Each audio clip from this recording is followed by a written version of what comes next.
Uganda's economy right now amidst this COVID-19 situation? No, the economy has to be a little bit frustrated because it is everywhere. It's not just in Uganda. It is a fact from a reasonable point of view that the prevailing circumstances can't leave the economy where it was before. The economy is going to be greatly affected, but let's pray to Allah that He sees us through this hard time, and we shall survive. Otherwise, the economy has to be affected at all cost.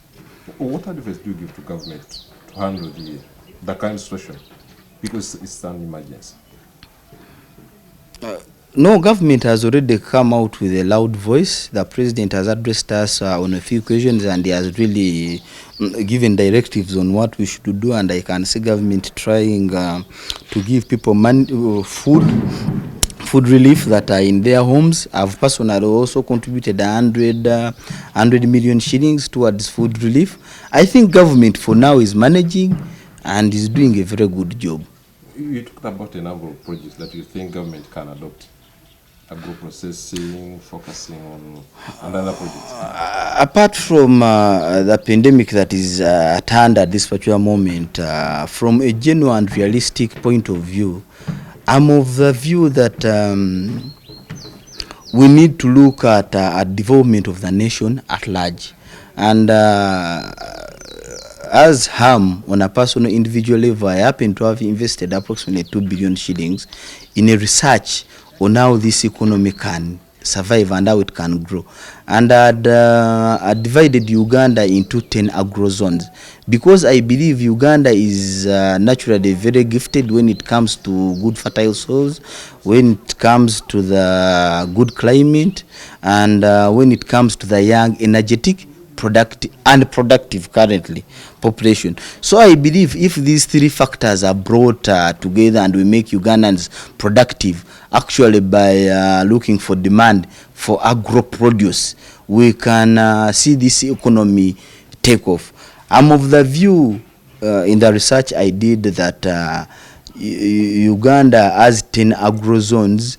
I broke each zone in accordance with the kind of agro product that comes from such area.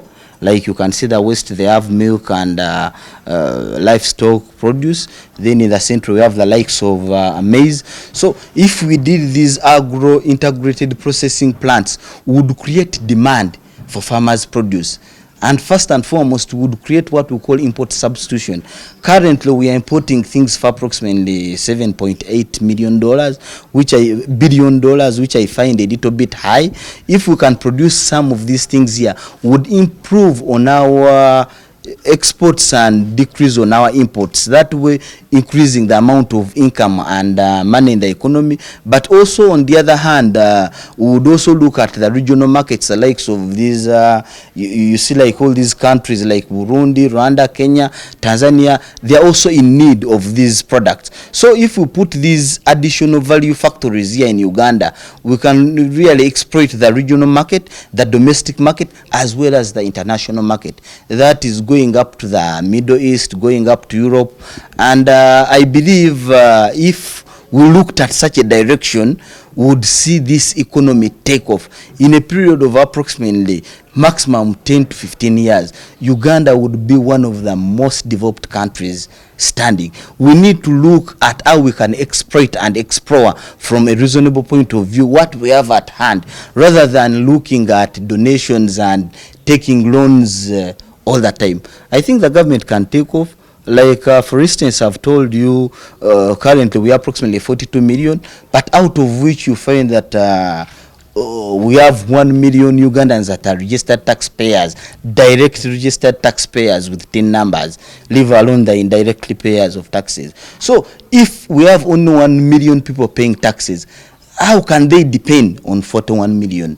It is, you can't even expect government to develop with such a circumstances at hand. We should just make Ugandans productive where they stand in their rural areas.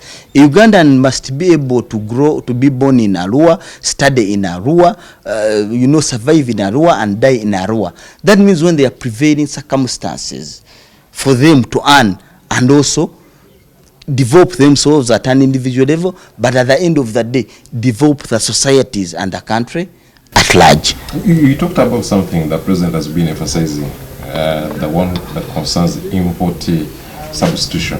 Yes. Can you elaborate more about this? Yeah, import substitution can only come in. We import because we currently don't have factories here that are manufacturing things we import.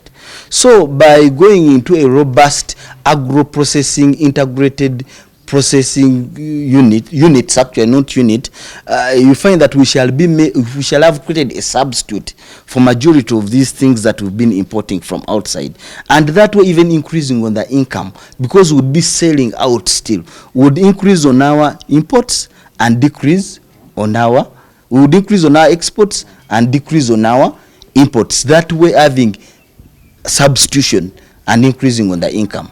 Let's get to the issue of the banks, because right now we are seeing banks are hardening on their clients. An economy from a realistic and reasonable point of view is like a pyramid or a puzzle. All these things are interconnected. I've heard outcries that banks should simply forgive some loans and all, but banks don't have capacity to forgive loans, in that you see majority of these banks are operating in depositors' capital. They actually don't own capital in most cases. And now, like, I would give you a case in point. A bank like DTB, this bank has assets and liability. Share capital, it has approximately 1.6 billion, out of which 1.2 is depositors' capital. So, you see, depositors bring in money as savings and deposits. Then they give it to a third party as a loan. So, literally, they don't have, they don't own this money. So this is a little bit technical, just like I was talking about rent. So you want to say it's unfortunate that the majority of the banks use depositors' money to transact their business? Actually, the biggest problem we have in Uganda today is our banking sector. You find that majority of these banks are foreign. That is number one. And you see foreign banks, all they do is profit repatriation, despite the fact that they are operating within our capital.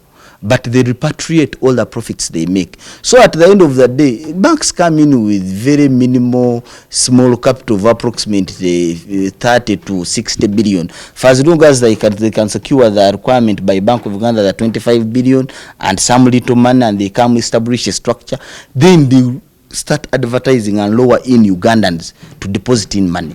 When Ugandans deposit in money, that creates their core of capital. Say they're operating within our capital. Actually, government should request banks to bring in reasonable capital into the country. Majority of these banks are really under capitalized, and despite the fact that they brought in, that's why they have high interest rates to give. And at the end of the day, despite having very limited lower capital, at the end of the day, they even exploit the profits they make under the disguise that these funny laws that banks can't invest here. Let them get investment hands. You may not invest within a bank limited, but you can have an investment company.